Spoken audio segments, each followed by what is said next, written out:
Okay, it is BourbonBlog Live this is a Wednesday night, Whiskey Wednesday, and we're calling this my good friend Alan and I wrestlers and whiskey. It's Alan Bishop, the head distiller and alchemist at Spirits of French Lick. How's it going there, Alan?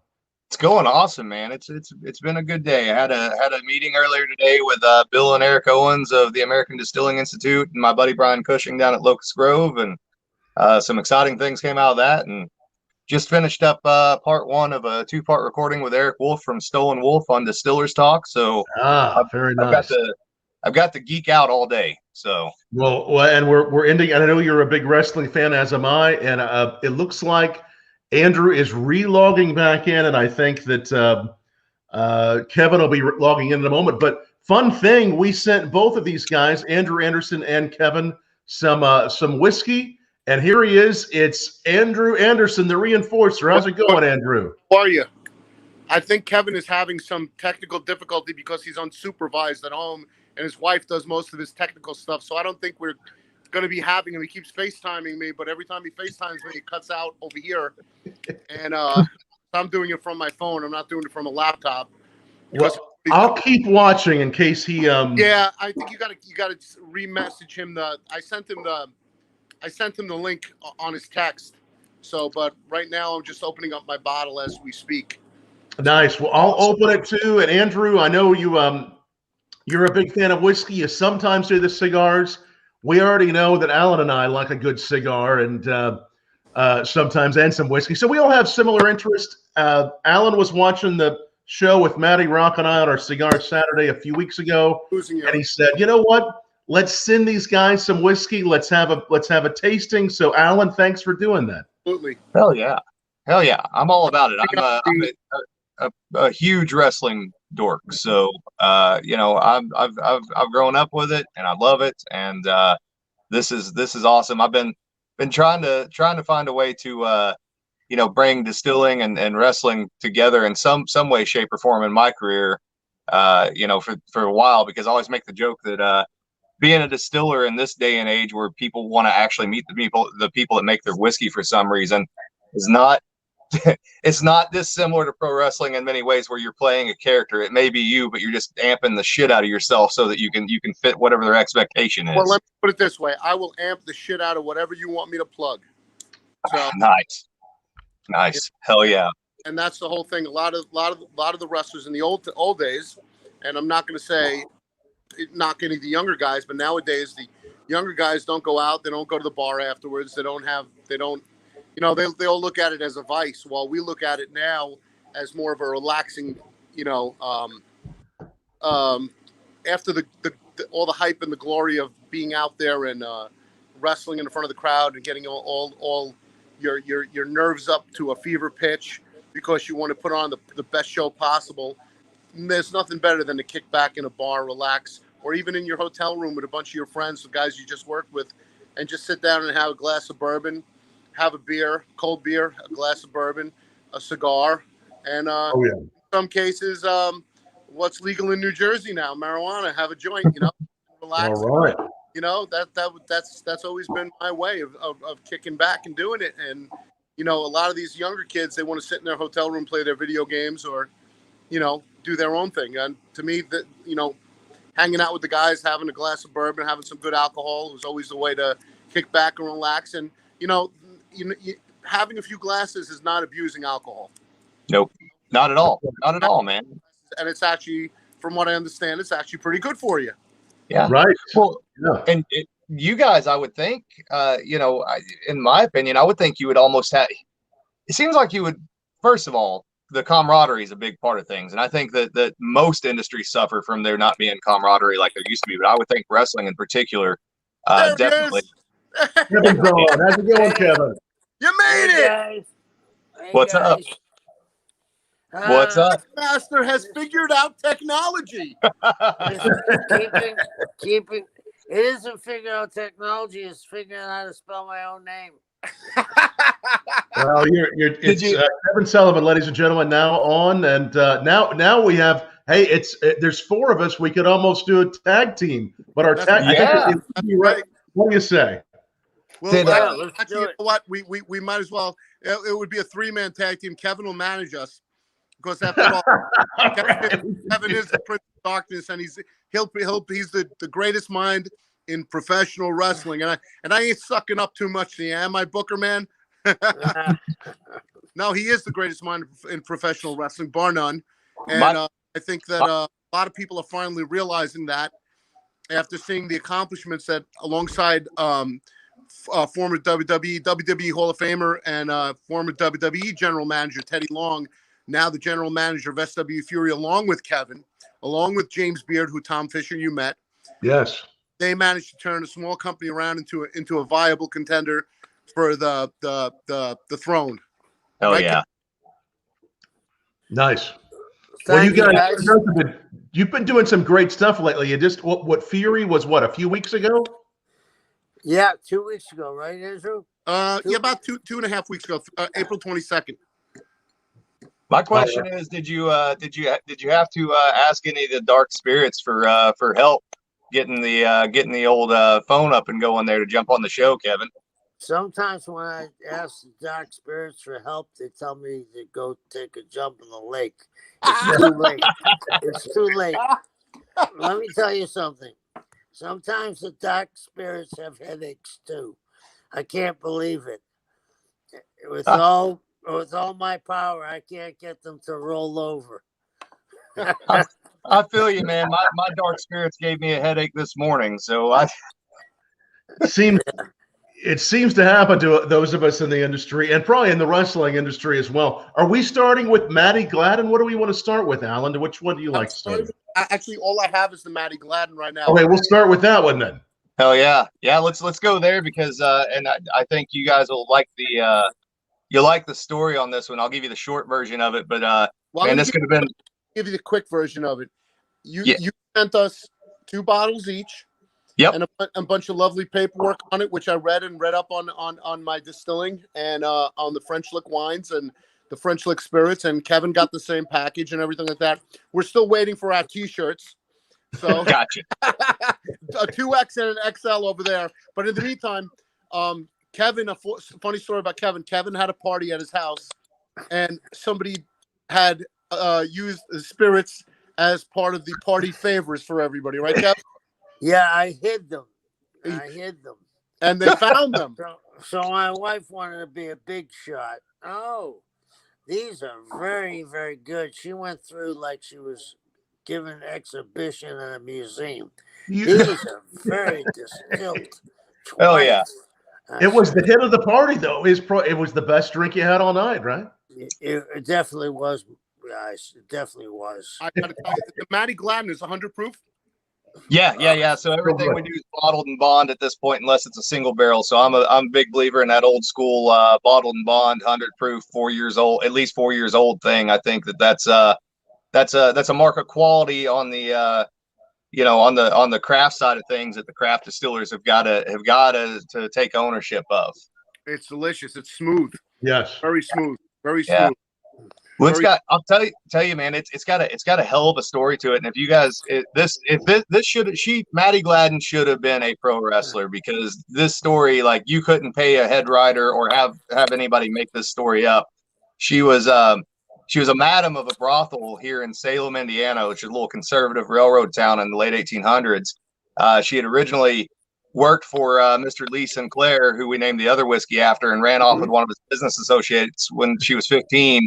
A couple years later, she opened 2 brothels, one in Nashville and one in Chattanooga. She gets married again shortly thereafter. Somehow they get divorced.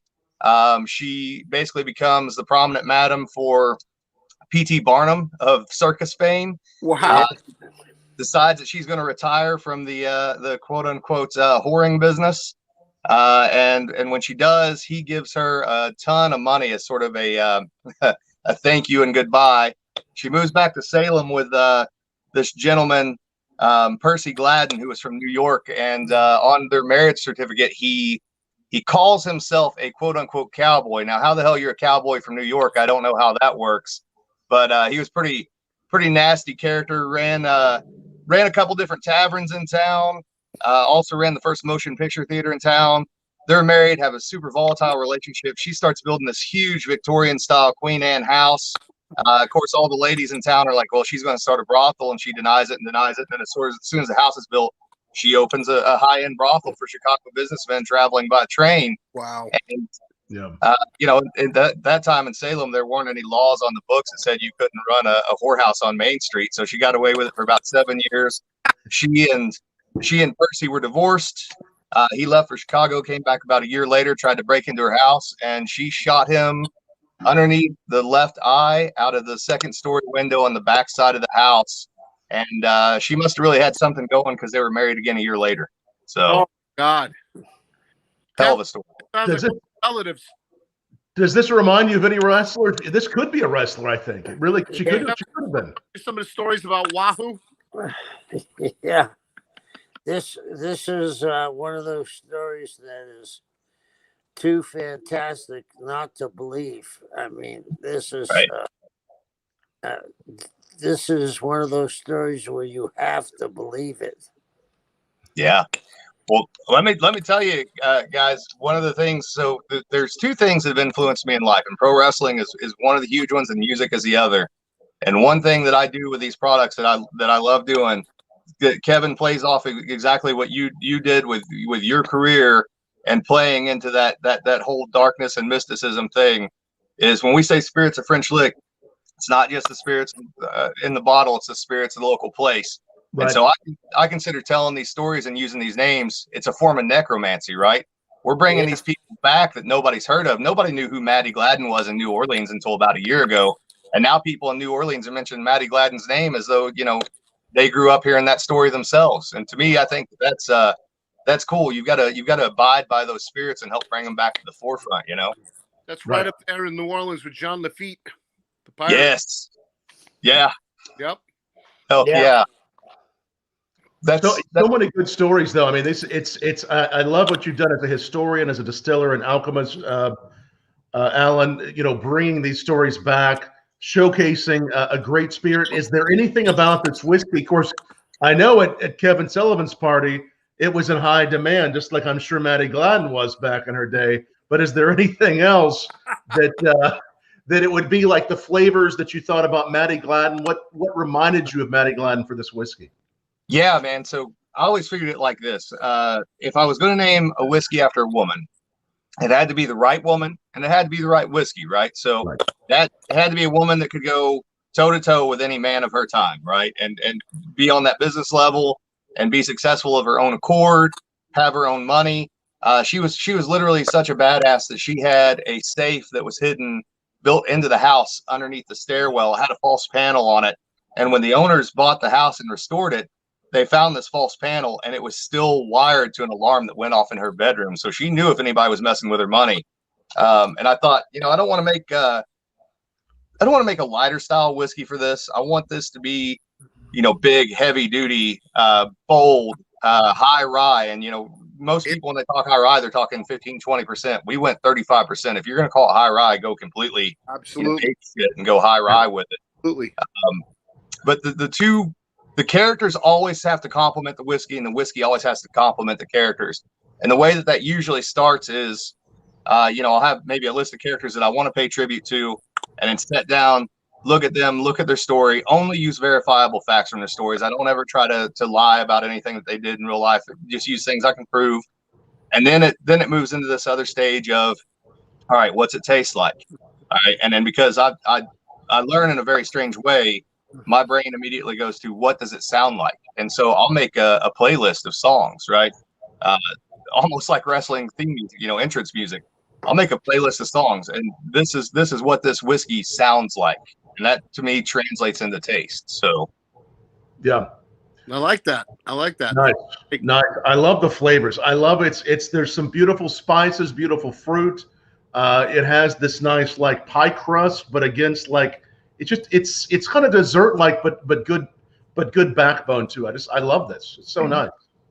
The mouthfeel is the big thing that I'm big on, because whiskey can taste good and smell good. If it doesn't have a good mouthful to it, it's not a very good whiskey. It's very, very, very, very good. It's very flavorful. It's not too smoky. You know what I'm saying? Right. that oak cask flavor, or the burnt wood flavor. This does not. This is just perfect, and it's strong yet it's smooth. Yeah, So, we try to keep the cask under control, because that's kind of the motto, is respect the grain. That idea that grain has positive aspects, that no matter how old that whiskey gets, I want you to taste the positive aspects of those grain in balance with the wood. So we even use just a number 2 char barrel instead of a 3 or a 4, and that gives us a little more of that lightness and a little more of that, those fruity esters get a chance to kind of shine through in a way that they ordinarily wouldn't.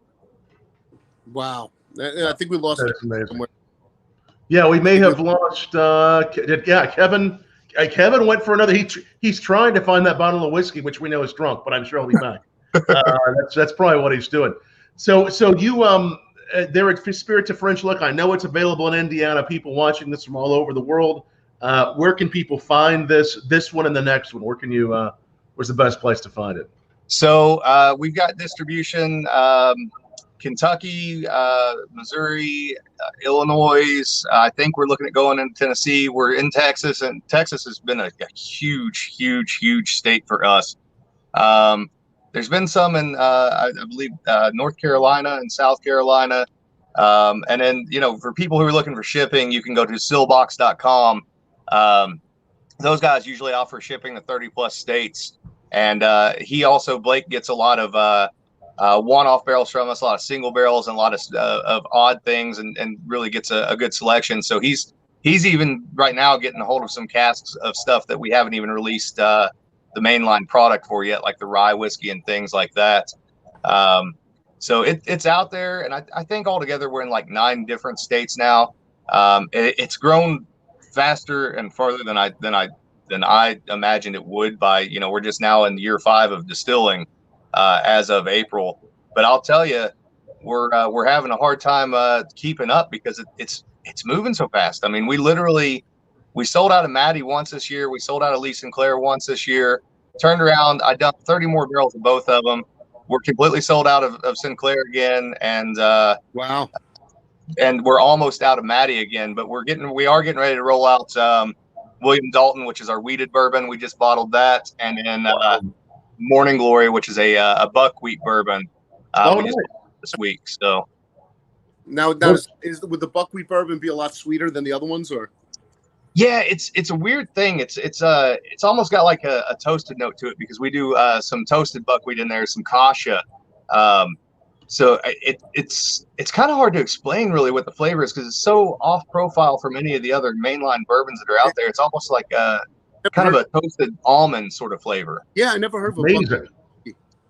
It sounds so good. When are those both going to be out, and what are the mash bills on this? What are we looking at?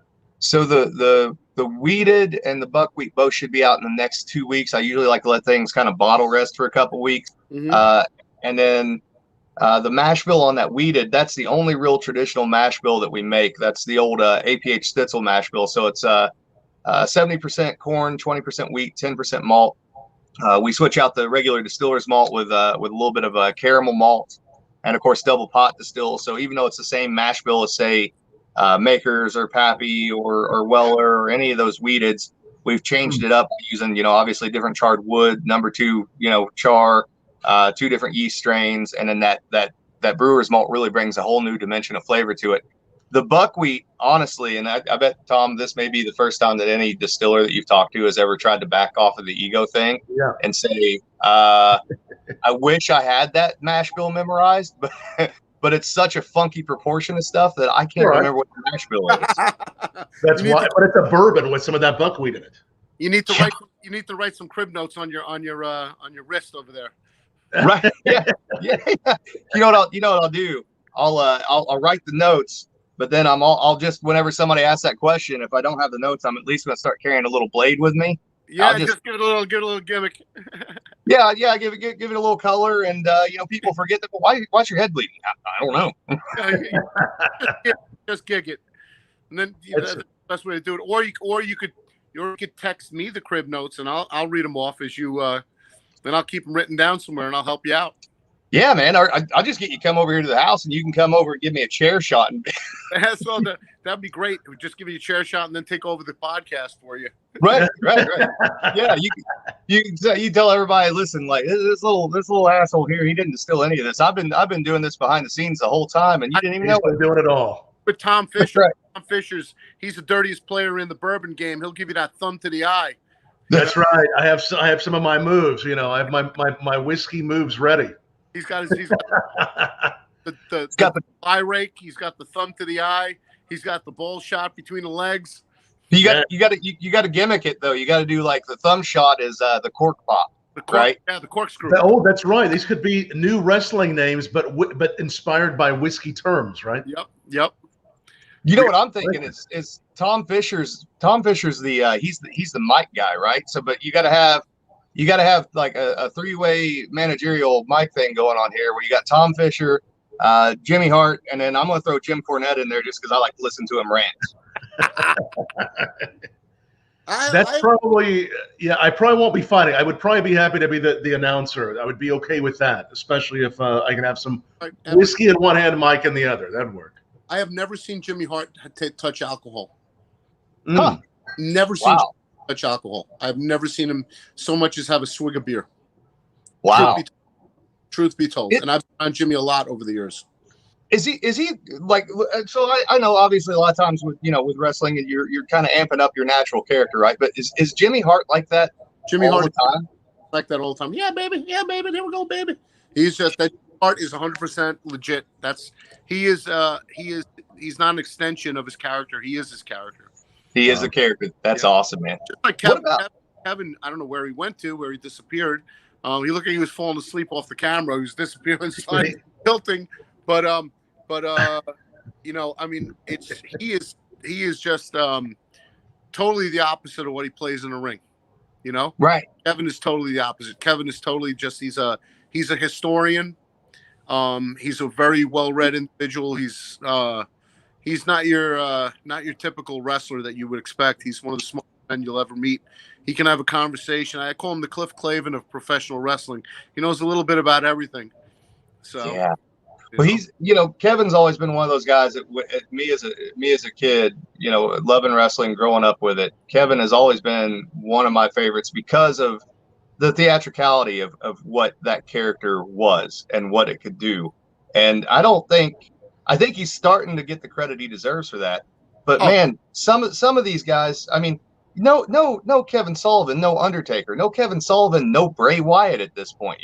He's the one that started that whole thing, that thing that as a kid you're almost afraid of, but you're curious about it. Yep. You want to know more about it. It's opening doors, maybe sometimes for better or worse, but it gets your attention. You're paying attention to it, and you're going, well, hey, maybe some of this shit's real. When he portrayed the Prince of Darkness, people look in his eyes and they would wonder, is he really, really that fucking crazy? Mm-hmm. A lot of people to this day still think he worships the devil. Right? He's an Irish Catholic, for God's sake. He's a schoolboy. I hate to think of him in a Catholic uniform or tormenting the nuns in parochial school up in Boston. Fabulous. Oh no, that's great. So we have a lot of wrestling fans watching. The Four Roses says, this is taking me back. I watched Kevin Sullivan and the Anderson brothers every week when I was a kid. Alan Bishop has finally arrived. A lot of people enjoying wrestlers on tonight, drinking whiskey. Any questions for Alan, for Andrew, for anybody? And me too. Ask them down below. Andrew, if you were going to ever have your own whiskey, what would you want it to taste like? What flavors? What would you want? Well, what would you want to happen? You would want a hint of caramel and a hint of vanilla. Hint of vanilla, hint of caramel. That would be one of the things. Maybe even a roasted honey type of flavor, almost like like Alan talked about with the buckwheat, almost like an almond type. Yeah. So there's a great malt out there that you can pull that out of too, called honey malt. It's a brewer's malt, and it really pulls those honey flavors to the forefront, man. And you could take a normal rye bourbon mash bill at 21% rye and drop that honey malt in there and really push that flavor profile to the forefront.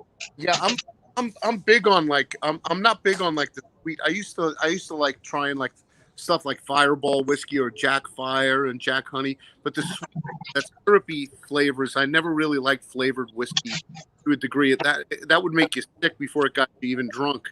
I mean, I'm not a fan. You remember, Tom, when I was sampling the Maker's Mark Mint Julep, right? That wasn't that rich and that syrupy like some of the others, like Fireball whiskey.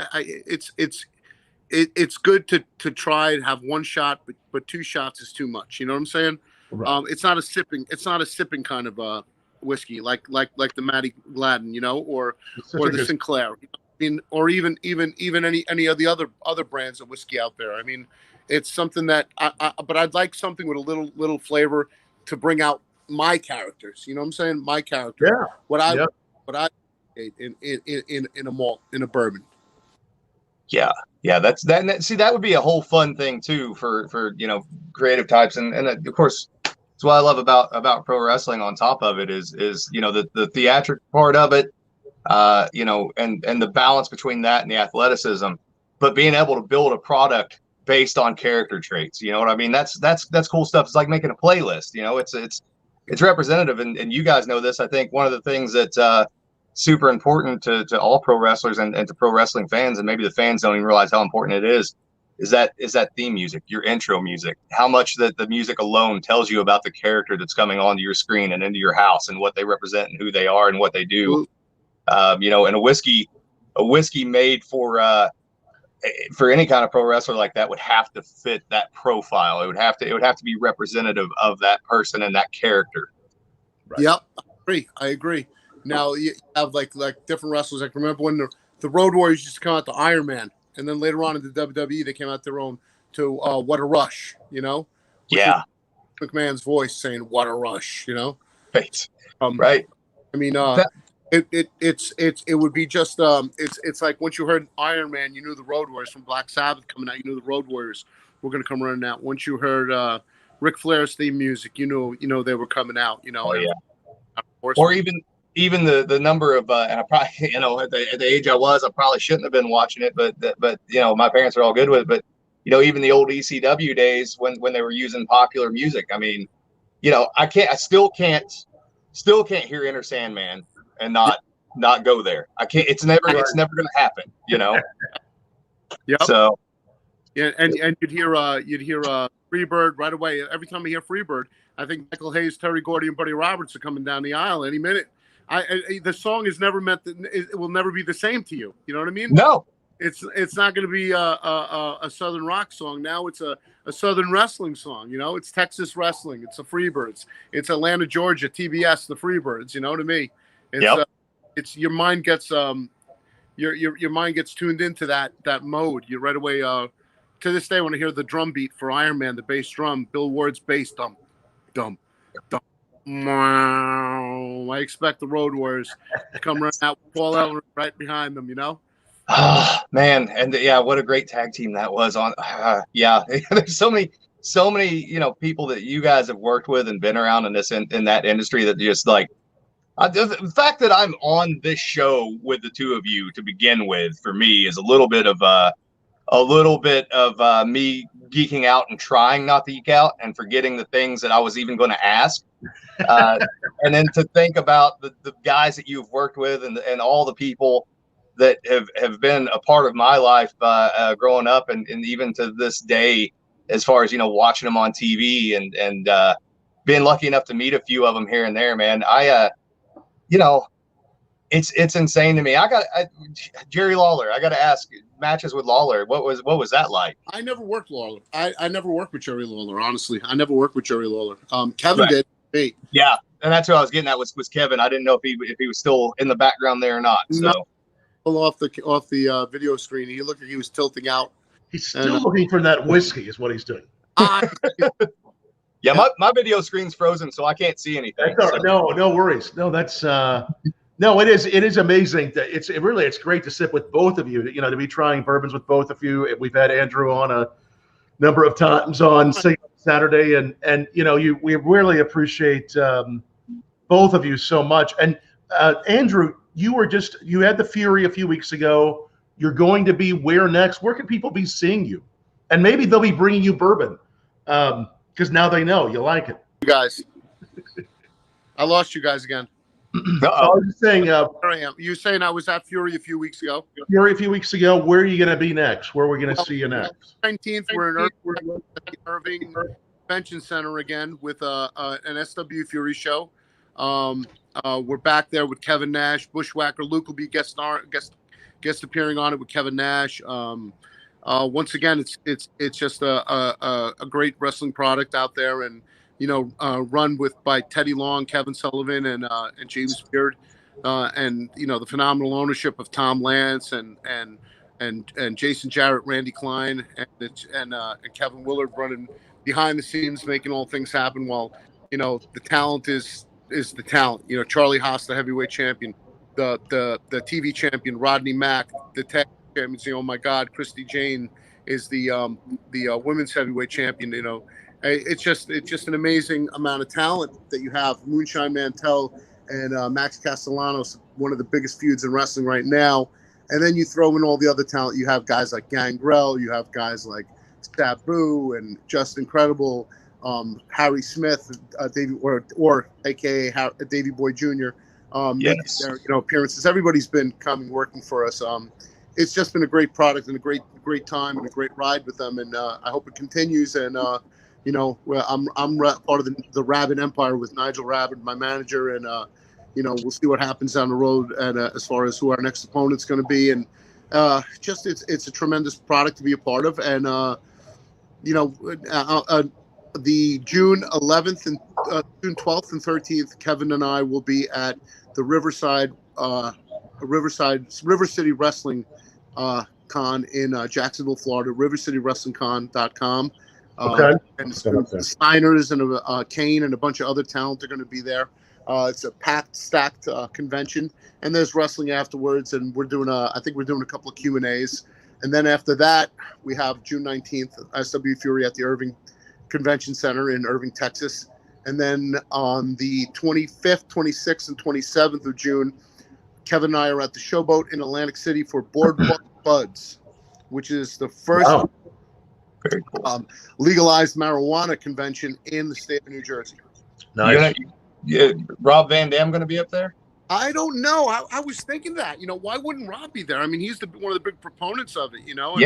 Him and Val Venus. Sean Morley, Val Venus. He has his own Smiz shop. In Arizona. And then also you have somebody like Charles Wright, the Godfather, WWE Hall of Famer. Yeah.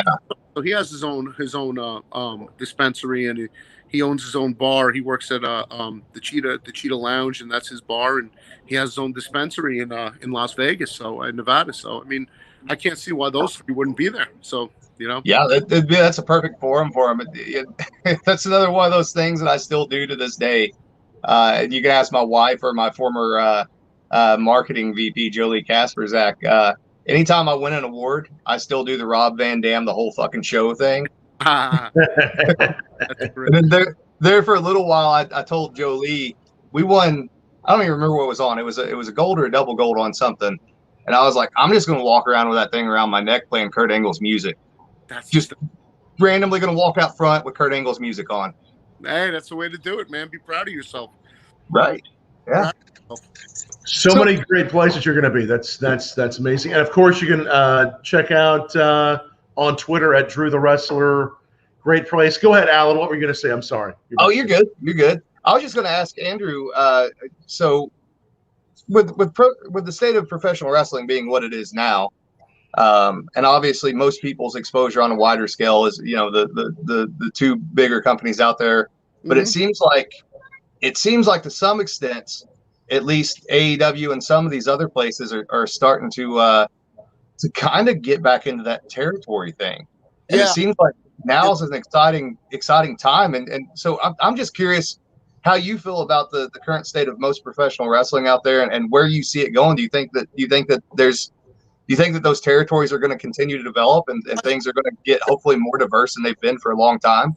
I think already started to develop. I think over the past few years, I said like SW Fury is pretty much it's considered a Texas-based company, so you can say Texas territory. But there are a lot of companies in Texas. you know. But we consider ourselves a main player in the business. I mean, our attendance alone has matched that of any other company out there right now. Yep. I said, and people are saying, oh, it's because people were on lockdown for the pandemic, but I disagree. We're providing a whole different product than what's out there. We're hard hitting Texas style wrestling. When we say hard hitting Texas style wrestling, we just mean hard hitting old school professional wrestling. So we're out there showcasing men. We don't look like the paper boy. We have all the flip floppers. We don't have the guys that weigh 120 pounds doing. You look at go to an SW Fury show, you're going to see superheroes come into the ring. You know, you're going to see the Hulk, Godzilla, and King Kong. You know, with a little bit of Iron Man and Thor involved in there too.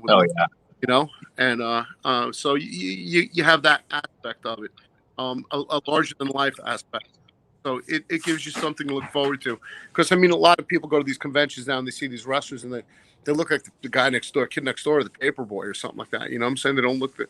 And I love it when sometimes they come up to me and they say, hey, they say, you still wrestling? Man, because you look great. Of course I'm still wrestling. Because I'm not on ETV or not on AEW or something like that. They wonder if you're still wrestling, you know. But, you know, I mean, it's like, you know, they're not the only companies out there. I mean, independent wrestling is thriving and it's doing really great. And if you look at it now, AEW is mostly the indie guys. They're just at a big venue and a great big platform to showcase their wares, their talents, which is phenomenal. You know? Well, and I think that there's a real hunger for that too, right? So like here in the Ohio Valley, you know, obviously OVW was a big draw for a long time, and unfortunately in the Ohio Valley, you know, there's a few little promotions around here and there, but it's not where it used to be. But I guarantee you that if there was something legit coming through here, people would be all about it. They would love it. They would eat it up. I think it's only a matter of time before SW way into those areas. You know, I mean, yeah, right? There's going to be a resurgence. So they're looking to restart Florida as a big territory again, which would be great. And you know, New York, New Jersey has always been a hotbed of wrestling, but you know, it's a different style of wrestling up in New York and New Jersey right now. Yep. I think most guys get noticed in AEW and places like that. You know, it's a different style of wrestling from what's being done in Texas to a degree. You know, Texas has such a deep history with pro wrestling to begin with, and then you and the guys that you're working with down there, you know, the background that you guys come from and the talent that you're bringing to the pool, you know, there's real old school dynamics and ideas there that I think are awesome. Because I think you were partially trained by Nikolai Volkov, right? I mean, that's Jimmy Snuka, yeah. Yeah. That stuff to me is awesome, you know, because so I mean, it's just like with distilling. I mean, you can have guys who have those connections to the old school industry and guys that don't have any connection at all, but they have the passion for it. Right. But the stuff that you learned from those guys, and I'm sure you had to earn their respect to even learn it, even given your family ties, you still had to earn it. I'm absolutely sure of that. You know, you learn things from those guys that you can't find nowadays a lot of times. So, and you're certainly not going to get it from, in my opinion, a large corporate wrestling school. I wouldn't imagine. No. I did a lot of my training on the road. I mean, I had the blessings of being discovered by Jimmy Snuka and who at the time the guy that was managing the Metal Maniac, Jeff Miller, and they brought me to a bunch of great talented wrestlers in New Jersey at East Coast Pro Wrestling with Gino Caruso, Mr. Italy, and the Kodiak Bear, and Rocky Jones and Jerry Fazio, the Executioner, and they brought me on the road with them, and I wouldn't have got hooked up with Nikolai if it wasn't for those guys, you know. And they Gino actually put me with Nikolai for the first time. Then promoters around the country were seeing this, and then eventually, I broke away from that because, you know, I mean, the Cold War was dead. Nikolai was older, and people wanted to see me do things on my own. And I wound up doing that as myself, as Andrew Anderson, and that's how that's how I made my niche in the wrestling business. You know, I mean, up and down the East Coast. I mean, from Florida to Maine, and then, you know, going down south in the Mid-South a lot in New Orleans now, especially now in Louisiana, which is a hotbed of wrestling also. I mean, a great company down there, Gulf State Wrestling. I'm going to be there on July 10th, and in Florida Championship Wrestling on July 9th. And, the Mid-South is another rich historical place for professional wrestling, where you had the likes of Butch Reed and the Rock and Roll Express, the One Man Gang. God, I can think of Bill Watts, and the whole. It was just an unbelievable Junkyard Dog. It was just a rich history down there, and just like Texas, you had the Houston area with Paul Bosch, and you had that whole the Von Erich area that was run by Fritz Von Erich in Texas and everything, and it was just it was great. Kansas City was run by Harley Race, and you had Detroit run by the original Sheik, and it was just a great time. The territories were a great time. Which reminds me, there's a book by an author, called Old School, by L.A. Taylor. It's a book called Old School by L.A. Taylor. It's a fictional novel, but it's a book that's based on the original territories, going all the way to the 40s, back all the way to the McMahon era, where it became a sort of a monopoly, and it tells the story of back from when wrestling was manipulated by the mob and actually was run and fixed by the mob. Yeah. So, to an area where you had Toots Month, Vince Sr., you had Paul Bosch, you had Sam Munchnick, you had all the Crockett's, you had Eddie Graham in Florida, you had all these different promoters running all these different territories on the East Coast, all the way to California with Chicago and Midwest with Vern Gagne, and then you had in California you had what was the guy who ran in California? I'm having a brain fart right here, but you had all that territories at the Olympic Auditorium. I can't think of his name, but LaBelle and all those guys, and you had Don Owen in Portland, and so this is. The names have been changed, not necessarily to protect those people, but just to make it more interesting. And some of the stories have been embellished, but it's a pretty good. It's a real mystery as to who wrote the book.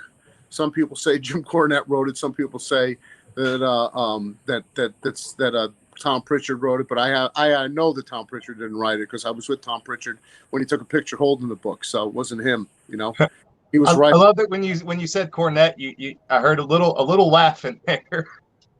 I love Jim Cornette. Jim Cornette's one of the funniest on the planet. I think I listen to his podcast often. He's just great. He's also one of the greatest minds in pro wrestling, right up there with Kevin. Yes. Jim Cornette is just. I love Jim. And I love that he just says what he thinks. He's honest. He's truthful. And if he doesn't like somebody, he says he doesn't like them, and then he tells you why he doesn't like them, and that's. He's in the middle of a little thing with SW Fury with Lacey Von Erich, because Kerry Von Erich's daughter, Lacey, and him are getting into it because she has no filter, and the two of them have sort of unfiltered each other. You know what I'm saying? So they've been going out. So I find that amusing, but I stay out of all this stuff like that. But it's just egos clash and personalities. Not necessarily always see eye to eye, but. But when it comes down to it, I think Jim Cornette is still one of the greatest minds of professional wrestling.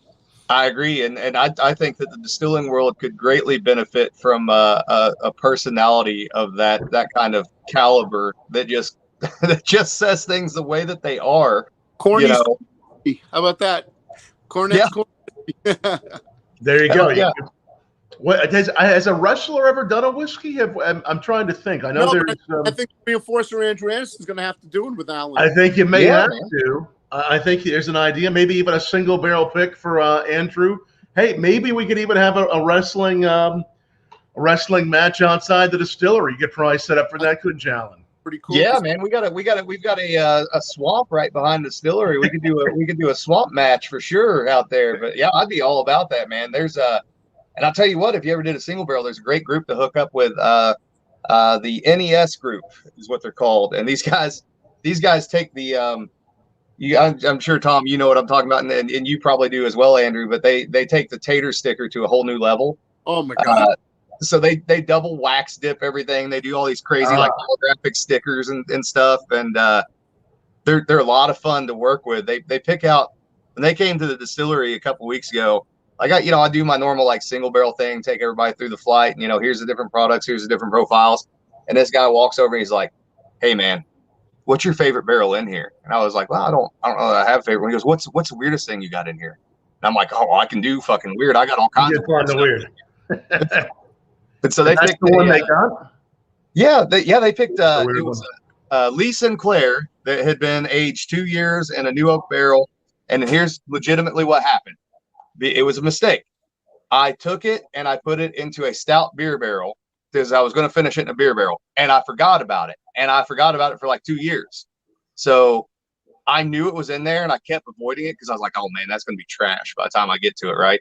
It was delicious. It was probably one of the top 10 barrels I've got in that building. Oh. And that's the one they took. Wow. So, sometimes mistakes happen, and they turn out for the better. So I imagine that's probably true in the wrestling world too. I mean, if you ever has there ever been anything that's happened to you in your career, like where you went out and you did something, and maybe it was kind of scripted or whatever, and then things happen, so you have to do things on the fly, and maybe in your mind at the time it seems like a botch, but turns out to be oh hell, I didn't mean for it to look like that, but that looked good. A lot of times, some of the stuff I've done, it's just like I've some of the stuff that I thought looked great, turn out looking like monkey shit, and then some of the stuff that I thought looked like monkey shit turn out to be epic. I mean, it's the way it's perceived by the crowd, not necessarily perceived by you, and perceived by the elders watching your match. You know what I'm saying? Right. My elders, they watch the match, and they to this day, I'll still come out after a match, and I'll look up to somebody like James Beard or Kevin and go, "Was it any good? Was it all right? Was it okay? Did it look like shit?" And they'll be like, "Hey, you did fine. You're fine." So always, to this day, 26 years later, still looking for criticism. Positive, negative. Did I do this wrong? Did I do that wrong? I mean, so, but yeah, still trying to learn. Exactly. You never stop learning, right? Yep. That's right. You always keep on doing that. Taskmaster for his going AWOL. It just like it looked like his screen was like tilting to the side, and then he was gone. He was like going, gone, and then gone. So I don't think he fell asleep at the wheel. I would have got, but he tried to call me in between here and there, so he must have had some technical difficulty. It's all right. We were so glad to see Kevin for a few minutes. A lot of fun. I'm trying. Are you doing a little lead Sinclair now, Alan? Doing a little of that one? Yeah, we can talk about it. I want to talk about it briefly, and yeah, because you got so many great things coming up. But again, find these in Indiana, but all over the place. And your website's the place to go to find where they're located, right? Yeah, spiritsofFrenchlick.com. I know that we keep at least the Indiana sites on there. Yeah. I can tell you right now, I just saw today Westport down in Louisville. They've got Lee Sinclair in a flight this week, so that's for me. That's like a big deal. Being in Westport and being a part of that whole thing is awesome. I have this thing every day, Tom, where I wake up and I'm like, do I actually get to do this for a living? Yeah, I understand. Is this a thing? So for years.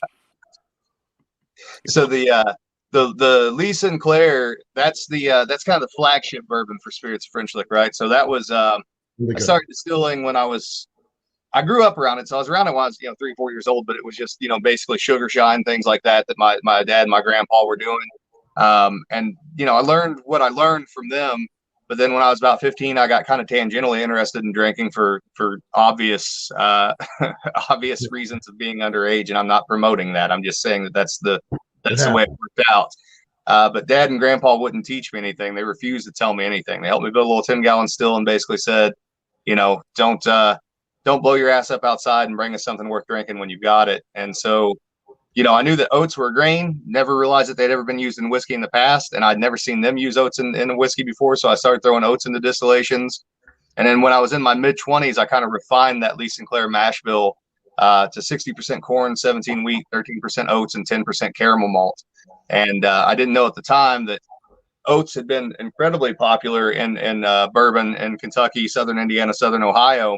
And in fact, the oats were the number 2 crop grown in Kentucky and Indiana all through the 1800s. So they would have been commonly used in farm whiskeys that were made on pot stills as opposed to column stills.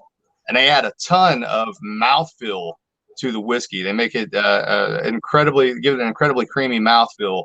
That's an industry term. I'm not sure which industry, but I'm sure it's used in an industry somewhere. You might, Yeah. how bad that bite might be. Right. So that one I knew was going to be the first one I wanted to get out the door at Spirits of French Lick, and that's named after a prominent businessman here in Southern Indiana, originally from Greene County, Indiana, the son of a merchant mill owner in Chicago, who moved to Washington County, started a big mill here, became the president and part owner of the New Albany and Salem state banks. Went into business over at French Lick, which is where I'm at. About an hour away via the railroad, bought a hotel over there. French Lick has been known for even at that time, probably 50, 60 years, as sort of a place with special groundwater, that has a lot of healing properties. And so he bought a hotel there. It burnt down a couple years later. He was going to get out of the business. His daughter talked him into staying in the business because he loved her more than he loved anything. So he decided he'd rebuild this place.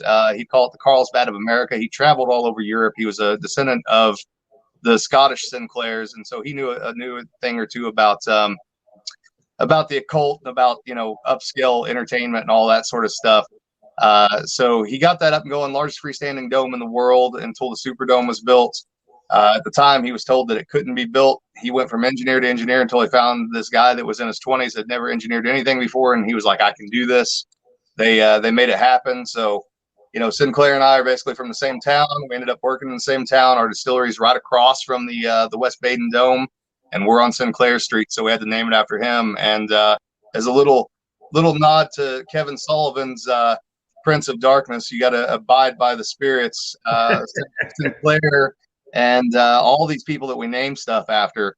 Nobody gets bottles 1 through 3. So bottle number 1 always goes to the grave site.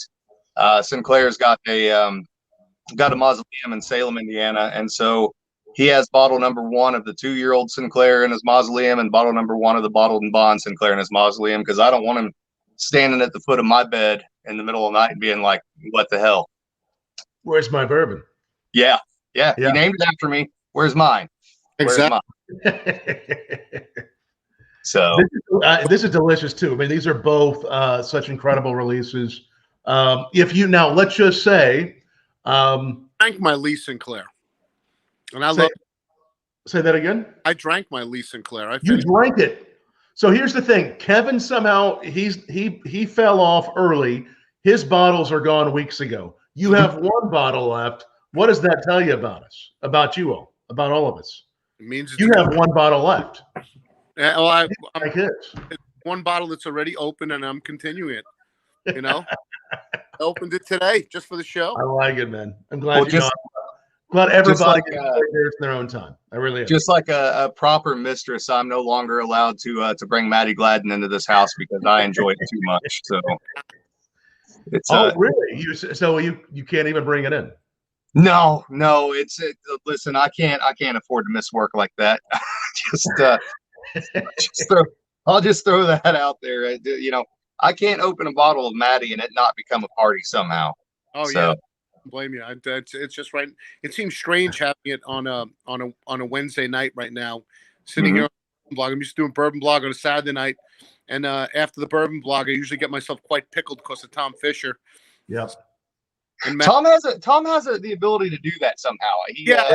It's a very subtle. It's like my wrestling move. I can kind of get you into it, and you keep drinking. The old Dean Martin goes to with cream soda because he keeps a straight face the whole time.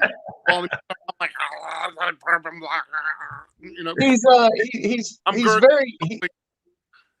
he's very sly about it. Almost Owen Hart prankster in nature. Like you don't expect him to do to you what he's going to do, and then when it happens, you're like, "Damn it, I fell for it again." It happens. And in the process, it happens to me too. That's the beauty of it. It does. Right. Tom, you ever find yourself in a position where, because I've done this many times on podcasts, for better or worse, where you know that you're drunk and you're just really trying to hold it together until it can be over with? Have you ever been? Well, over the years, I probably on camera have gotten better and better at it, but it's happened a few times. Yeah, early days of picking out single barrels. When I first started this, having no idea how much the proof would creep up on me. I look at that video and I'm like, wow, that was really affecting me. But I've gotten better, but it still happens, especially if I have like 6 or 7 things to try. Then it gets crazy. That happened to me. We just about 5 months ago, I did a horror blog for horror movies. I've been in a few horror movies over the years, and they had me on this blog, this podcast, and I'm doing this interview, and as the interview is going on, I'm already sloshed into the interview because I forgot about it, and I was out with everybody in the yard, and we're having. I must have had about 5, 6, 7 glasses of wine, a couple of shots, and then all of a sudden I'm drinking during the show, and I realize, how am I going to freaking do this thing? I'm piss ass drunk, But it was the best interview I probably ever gave. It was hysterical. It was so. I've done that before. Where I've had somebody on and I've been like, we're matching each other drinking, not on purpose or anything, but then I'll notice that they're starting to like slur their words, and then I get real self-conscious about it. I'm like, surely to God, I'm not that drunk yet, am I? How did I just say that? Yeah, it's like Ace Frehley when Kiss was on Tom Snyder. Kiss was on the Tom Snyder show. That was Ace Frehley's coming to into and of himself, his moment when everybody realized not only can the guy talk, but he's funny as hell. Yeah. Nobody knew. Started letting things slip a little, and it was great. It was hysterical, and that's just what it is, and that's how it was with me when I did that one podcast. I think I did one podcast with you, Tom, where it was obvious that I was kind of shit faced, and Mattie was having his way with me. Mattie and right. Sanj Patel from Sanj Smoke Shop. It was with his the what do you call it, the what was it called, the smoking cock the something yeah he was smoking it, and he was like, that was funny as hell.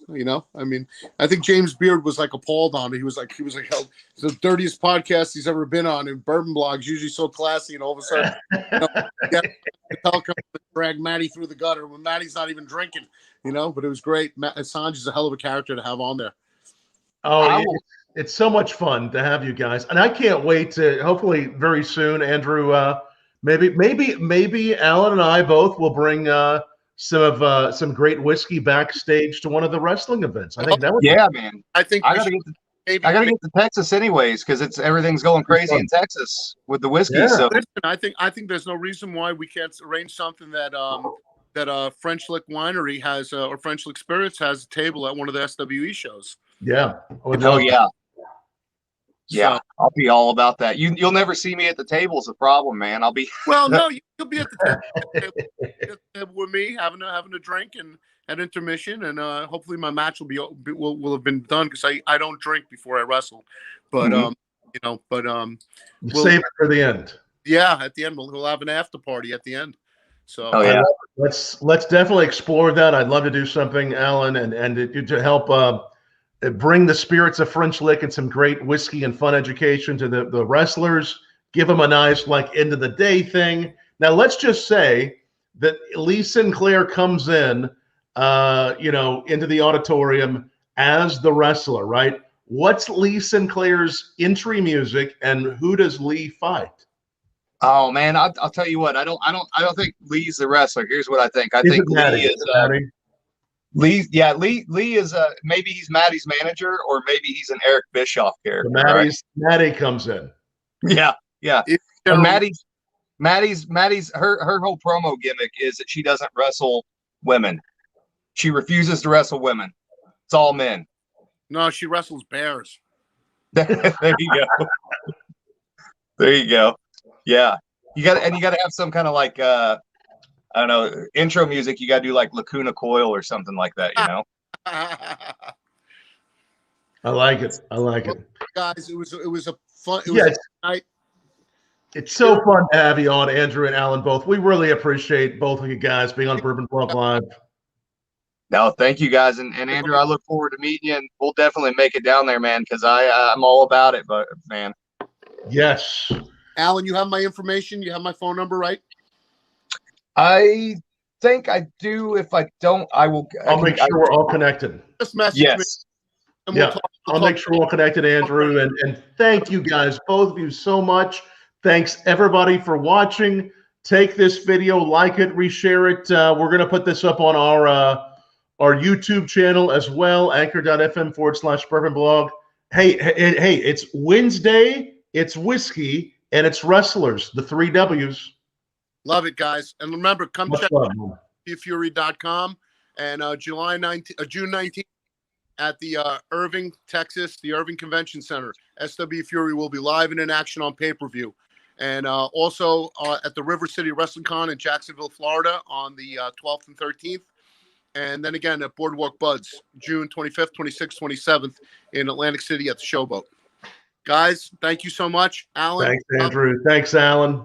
Love No, you. thank you, guys. Take Love care, you guys. all. Thanks. Cheers, guys.